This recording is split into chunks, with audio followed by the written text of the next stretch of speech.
You are in this session for Crash and Pay, owning and cloning payment devices with Peter Fillmore, so please give him a warm round of applause. Thank you.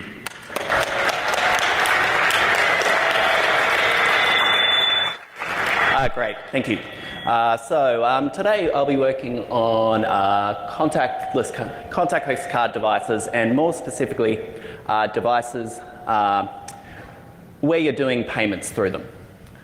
So for my agenda for this talk, we'll be going through the basics of a payment transaction over contactless, what attacks are out there, how they basically interact quickly, how you can clone a MasterCard or a Visa card, the issues in EMV payment, a little bit on Apple Pay, and trying to cover the tools I've used and software developed in how I've learnt these subjects. So a key thing in this area is the definitions. In payments, you get a lot of acronyms defined in how a transaction occurs. The key ones are the ATC, the Application Transaction Counter. So this is a monotonic counter which is used to denote the number of transactions a card has produced. So this is a fairly important number in the payment system to track fraud, to track the current use of the card, and it's used in the calculation of cryptograms and CVV codes. The second definition is the unpredictable number. So this is a random number or a counter or a combination of a date and counter used in transactions to try and prevent cloning of transactions and cards and generally introduce security to a device. And the final one really to note for this talk is the CVV or dynamic CVV codes. We're all fairly familiar with CVV codes. They're what you enter in on when you're doing an online purchase. They're printed on the back of a card. These codes are used to ensure that the track data hasn't been changed and are used to prevent and detect any fraud. Okay, so now I'll cover a basic payment transaction flow from a card.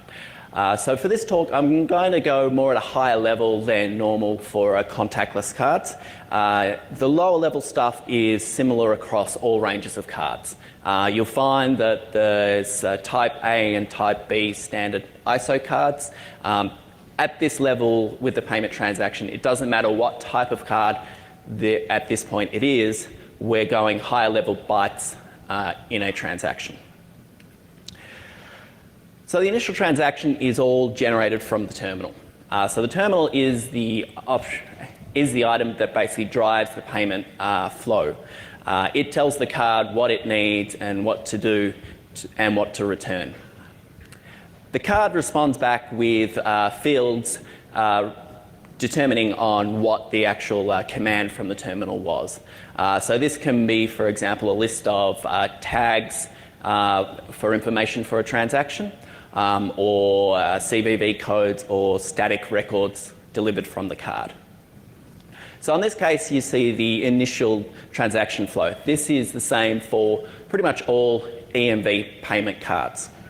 So here you've got the select payment systems environment command.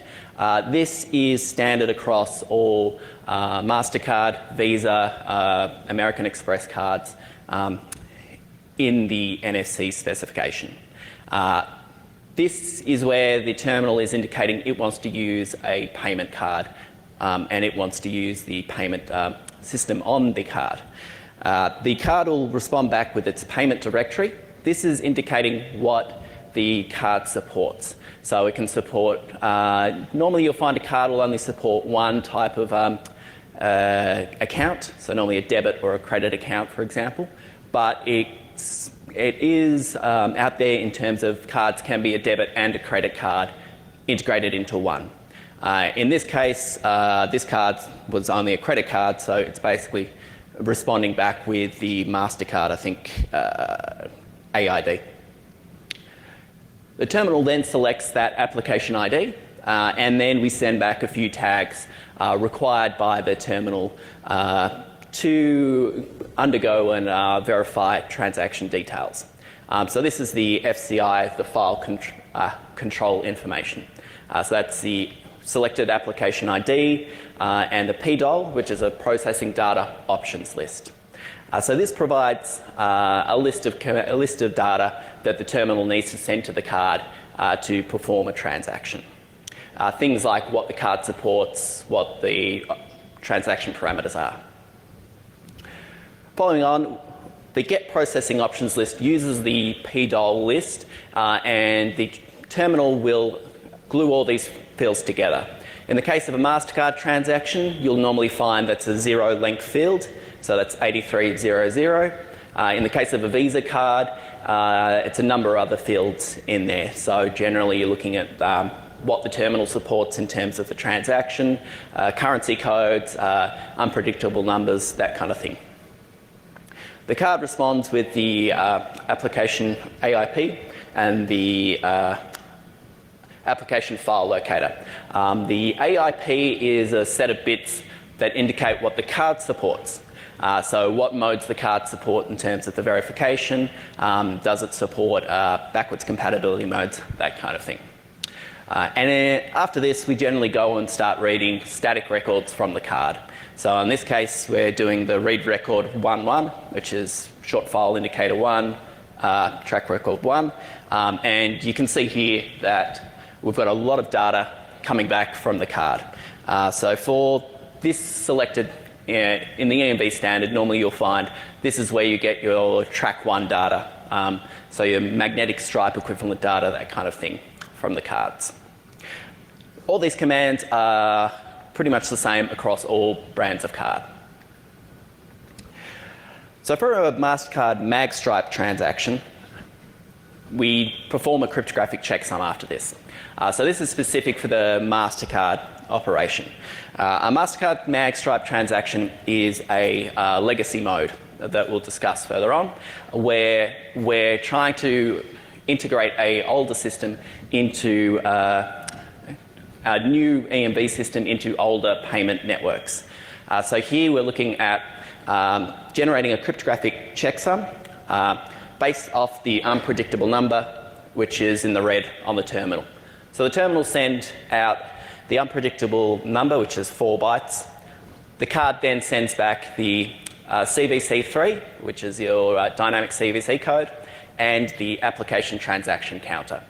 So at this point, in a MasterCard magstripe transaction, you've finished the payment flow. What the terminal then does is bundle all this together, place it into track data, and send it off to your payment processor for authorization. Now, the second type of support mode in MasterCard is an M-chip support. M-chip is a cut-down version of your card, your EMV or chip card design. So here we have to read a lot more information to verify the transaction. So here we're reading a lot more records, a few more records, and more records.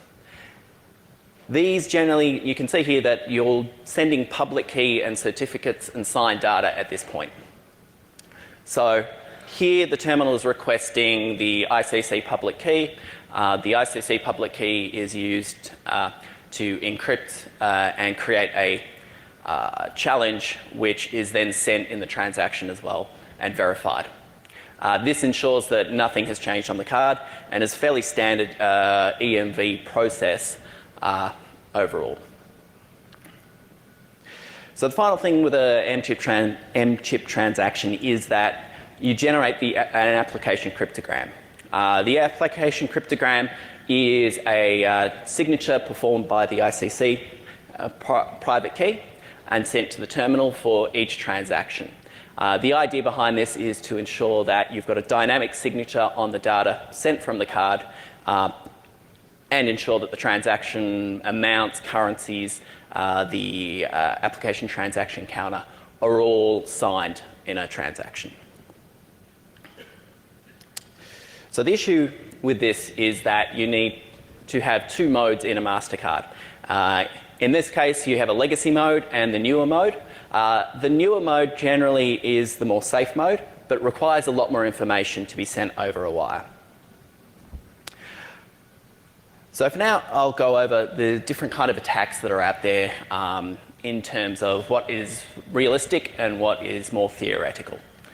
The key attack is really the one that is the most used is actually just stealing someone's card out of the mail. The thing with contactless cards is that you don't generally have the authorization, but the authentication on whether it's your card or not. So you don't have to enter a PIN number, for example, to use it. You just have to swipe it or tap and go to use the money. And generally, this is the major form we've been hearing about in terms of police being worried about these cards.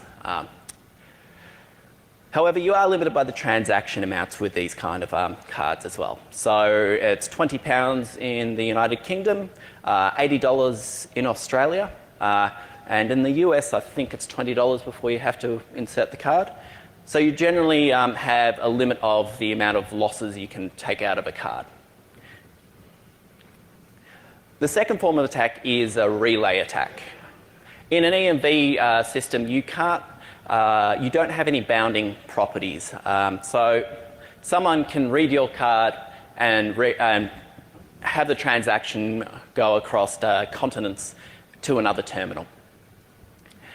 These were talked about in 2007 and 2012, and there's a newer talk in 2015 on how to do relay attacks. They are fairly simple, where you're just taking a card, emulating a terminal, sending it through the internet to another device, and then the other person needs to be at the payment device to make that payment at the time. So you can't store and forward transactions. You need to actually do them in real time to actually perform this kind of fraud. So it's kind of difficult in terms of being worried about it. Those are really the two major types of fraud you see in systems at the moment. Solutions to these kind of things are you want to authenticate the user, so an Apple Pay with a thumbprint, or an example is in Australia, if you do multiple contactless transactions, it'll prompt you to enter your PIN during that transaction. Another way is to make the user insert the card and use the chip interface as well. You can also block the card just by using tinfoil or alfoil around the card. That blocks enough of the signal really that no one really can read it out of your pocket. That's a key thing with these cards, is that you can't turn them off when you've got them in your wallet. You need to shield them simply, or cut a hole in them. So on card cloning, this talk was really inspired by a lot of the information coming out where people were saying you can clone these cards.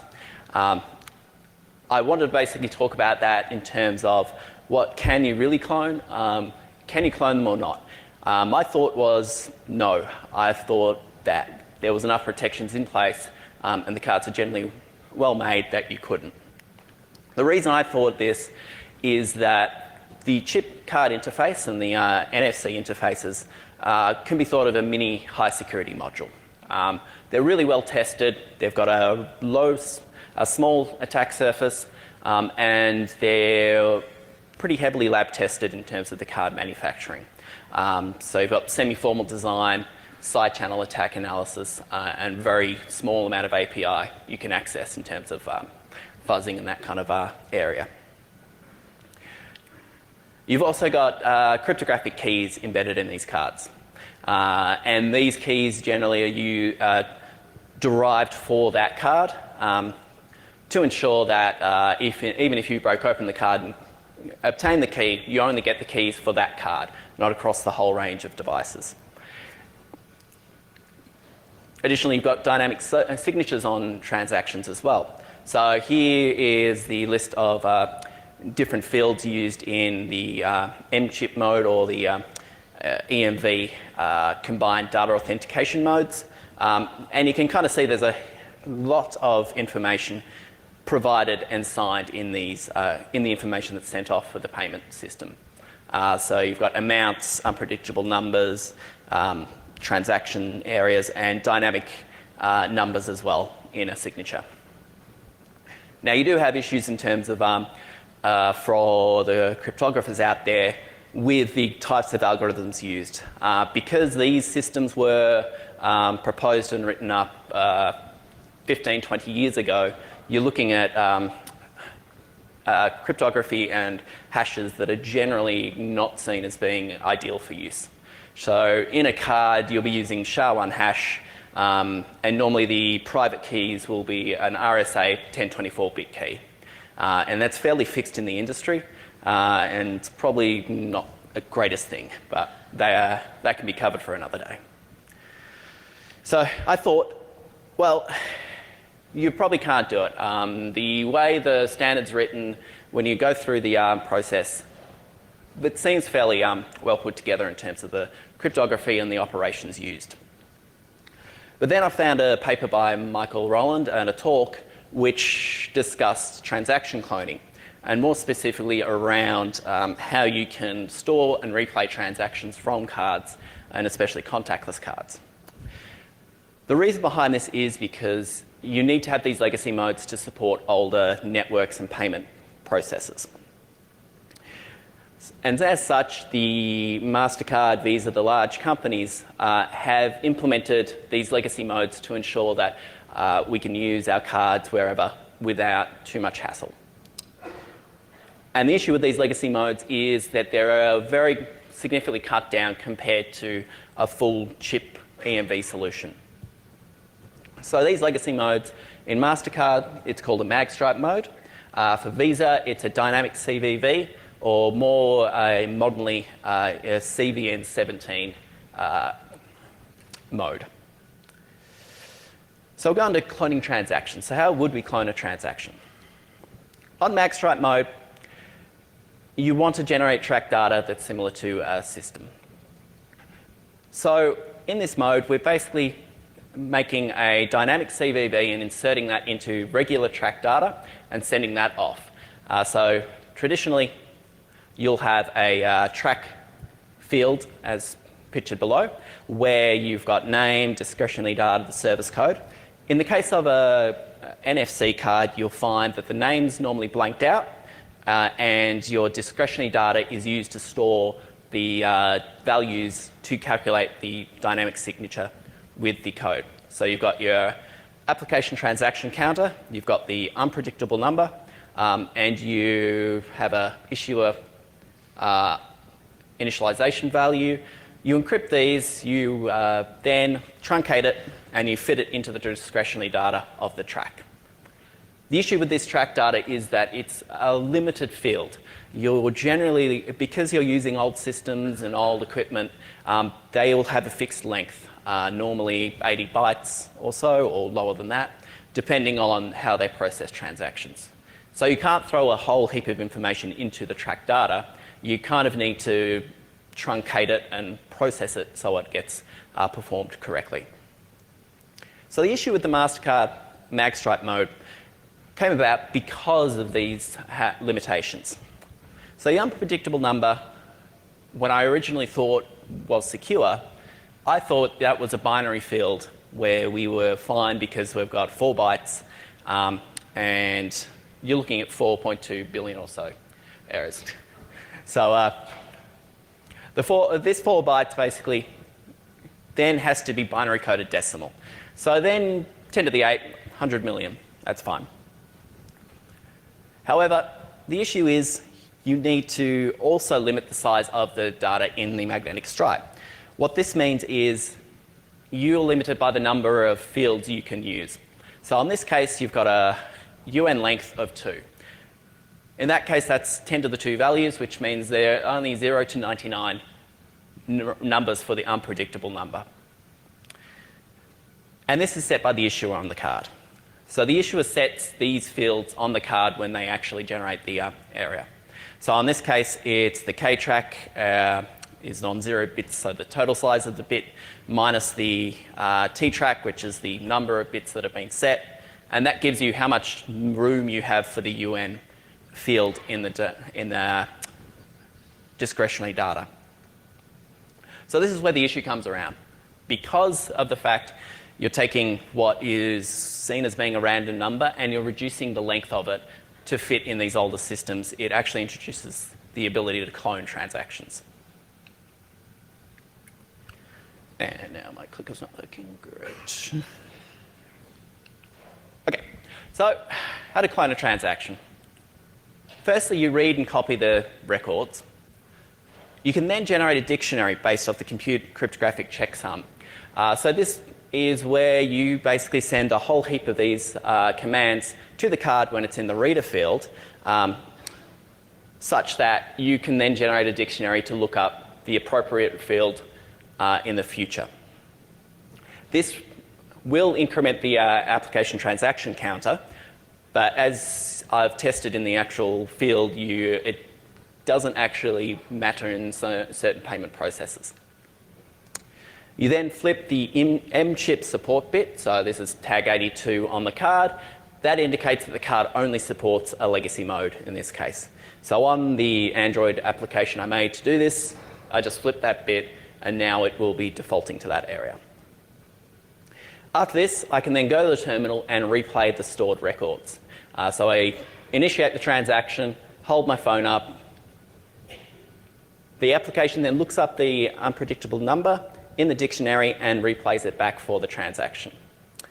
And then you collect the purchase, basically. So how long does this normally take to actually clone a card in terms of this field?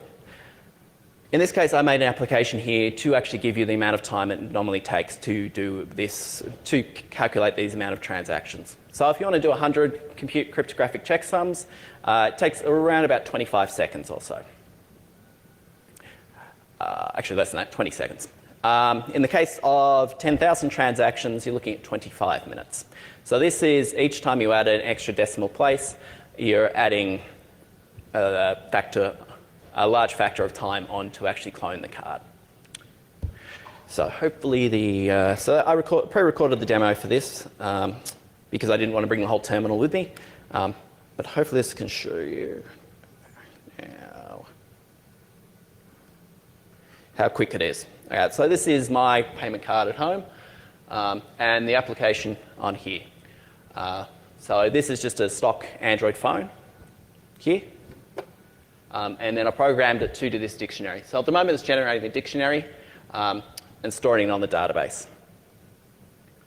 And once it's done, and this is the reader that I bought off eBay. So this is a reader that will only do magstripe mode. So this will send the random number. So I select the card,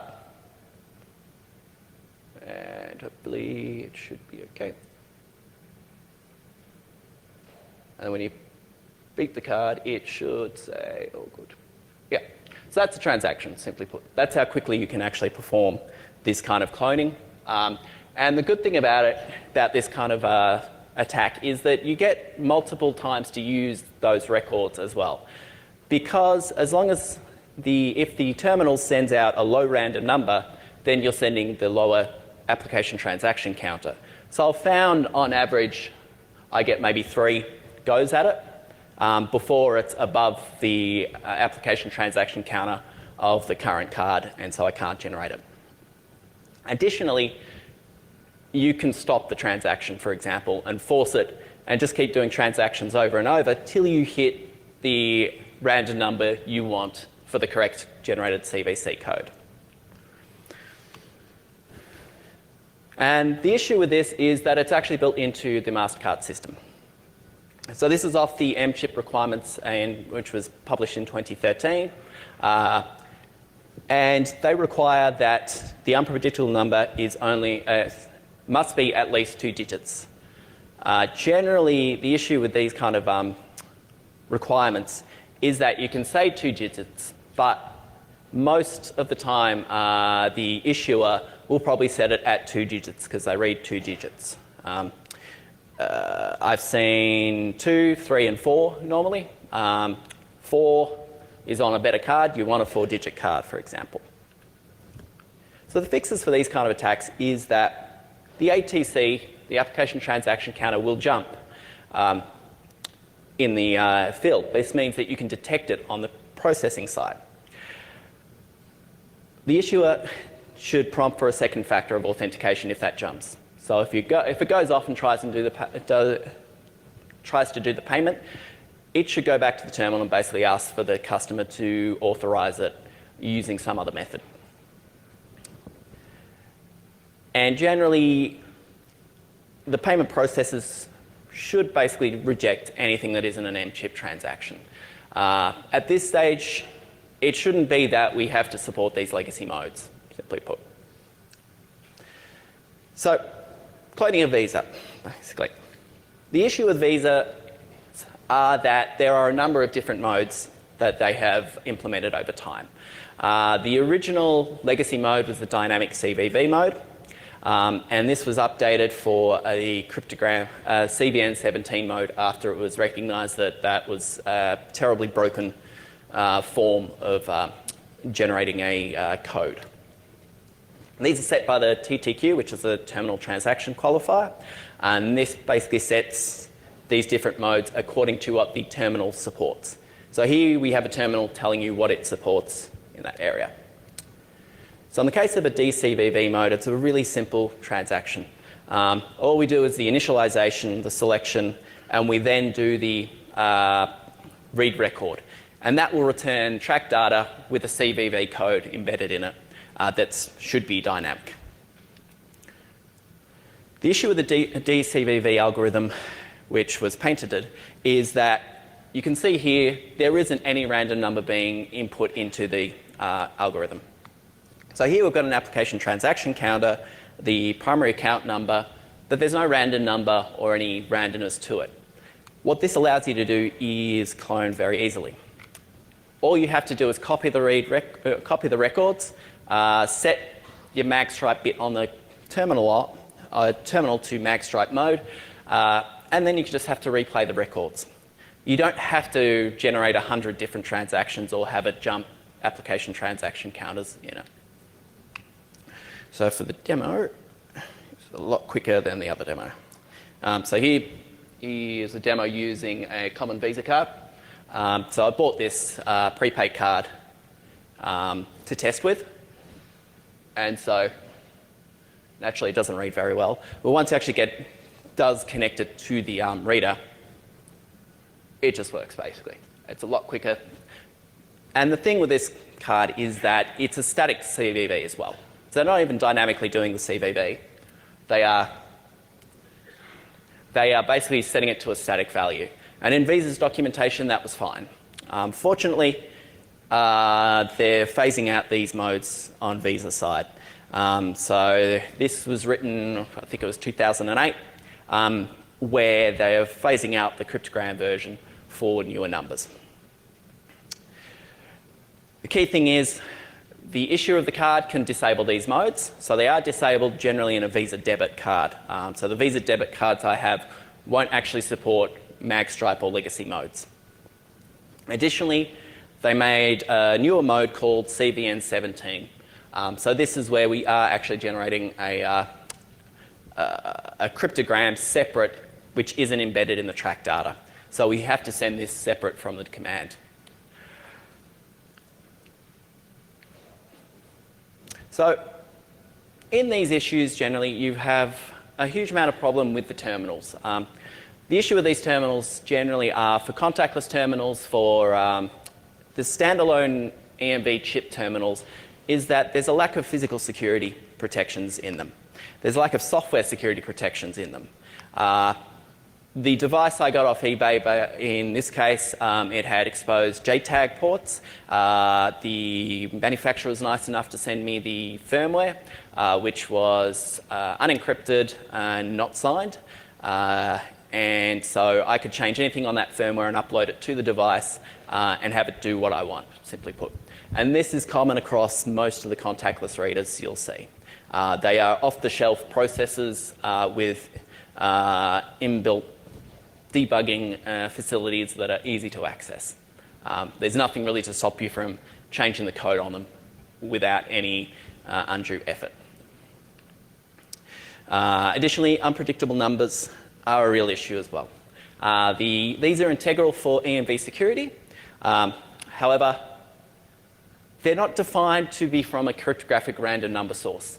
This was only brought up, I think it was 2 years ago, where a note was added due to these issues from EMV Co, who do the standard for EMV transactions, in that it was suggested maybe you should be taking this from a cryptographic random number source. But even to this day, they don't test the source of numbers, and there's no requirement when you're certifying a terminal that it is using a proper cryptographic random number source.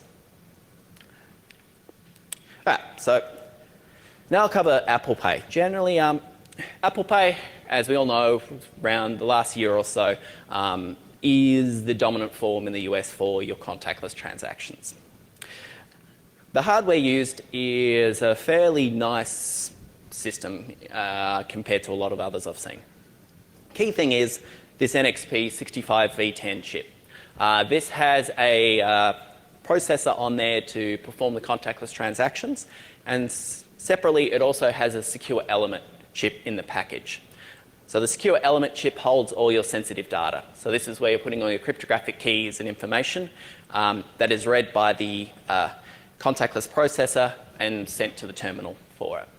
And these are all controlled through the software on the device. So in the case of Apple Pay, you're going through PassKit to the frameworks, to the daemons, to the hardware drivers, which interact over the, I think it's an I2C bus, to the chip on the device. Key thing is really that the device here is separate in terms of how it does a transaction. It operates on its own, as in the transaction all occurs in the chip once the iOS tells it to do a transaction, it'll do it by itself and send back the results. And as such, you find that it is susceptible to these kind of attacks as well. Because the device, the APIs that I've looked at, don't actually indicate any protections in them. It's all left up to the code that is not written by Apple, that is actually written by NXP on those chips. And that code, I think it was developed in 2010 off the top of my head, based off the sources on the Android area. So they're fairly similar. In Apple, you've got a PK payment token as well. Interesting thing about this is that it's a ECC encrypted token, and you've got EMV data in here. So this is what is returned from the secure element after a transaction. The encrypted payment data is where you've got your token, your expiry date, and your EMV data, and that can be sent over the internet and verified by the issuer, as well as a separate verification code area. So you find that once you decrypt that payment data, it's actually just got EMV tags that has responded back from the device. So I was playing around, I found this is a command where you can dump the approved AIDs. So these are the cards that are being loaded into your secure element. So in this case, this is the test cards that were loaded onto the device when I bought it from the shop.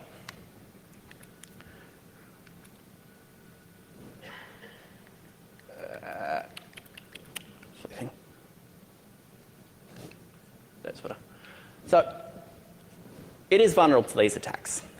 It does depend on the card that's loaded, so I'm pretty sure Visa debit cards aren't, but other credit cards will be, because you need to have these legacy modes. But the key thing is with the Apple Pay system is that it's really hard.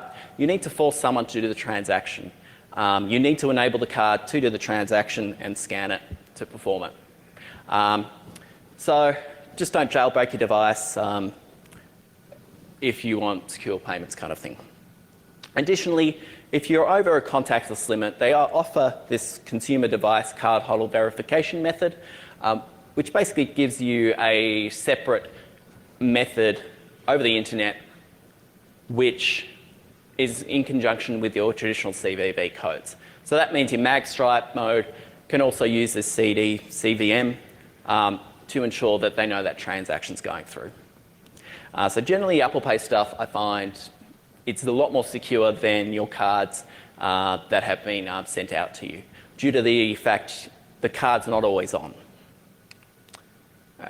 So quickly, I will go through tools I used. So this is a common tool. I got it off eBay. It's a great little reader, and I've written a lot of software for it to emulate card transactions. I use the Proxmark to sniff transactions and work out lower level stuff, but generally, once you start to do the transaction area, it's a lot more fiddly, and the code for these EMV and NFC payment stuff isn't really there at the moment. The best option is an Android phone with integrated NFC. This was really good in terms of development of this stuff because it offers the card reader and an emulator. And additionally, you get a lot of the support for not having to integrate the initial transaction of the card. So what this gives you is the ability just to send packets, large bits of data, throw it at the chip in the Android system, and that will just emulate it out for you in that area. So the software I developed over this area is additions for RF Idiot, so Adam and Laurie's tool. These give you the ability to do transactions and test them for yourself. So this will do a transaction for a magnetic stripe, reader, M-chip, DCVV, and it'll spit out all the values, and you can start to check and see that the transaction counter increments or something static. Gives you all the information that you might not get from a commercial card reader out the box. Another one was a fuzzing program I've made for the Android as well. I don't think I've actually uploaded it yet, but it works pretty well. I've got it buzzing and going over and over again and crashing pretty well. This means that I'm kind of working on it still, but I'm really happy with it at the moment, how it's coming out.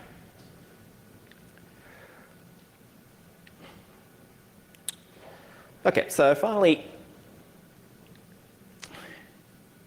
looking through these areas, it really takes into account the legacy modes need to be removed from a lot of these systems. I was able to clone my own card and use it in Australia, and that was a bit shocking to me considering how much smaller the number of banks and payment processors we have and how long we've had EMV workflows in our payment system. That's why I think in the US it's concerning for me in that I have a gut feeling that it's a lot more of an issue in the US due to existing technology and the love of mag stripes in the payment systems here. So best way of putting it is key things are that you can't clone cards economically, but you can clone transactions. Legacy support reduces your security in terms of transactions. Random numbers in these things aren't really random. They are, unfortunately. And the current standards do not mitigate the attack sufficiently. My major worries are really around the terminal stuff as well, and how they basically implement in that area. And unfortunately, I really want to kick Apple Pay, but I can't. It's one of the best methods I've seen in terms of implementing these kind of transactions, in that it's very widely supported and works excellently in terms of ease of use. And generally, that's what you need for that area. Okay, so all good now. I'm looking for time.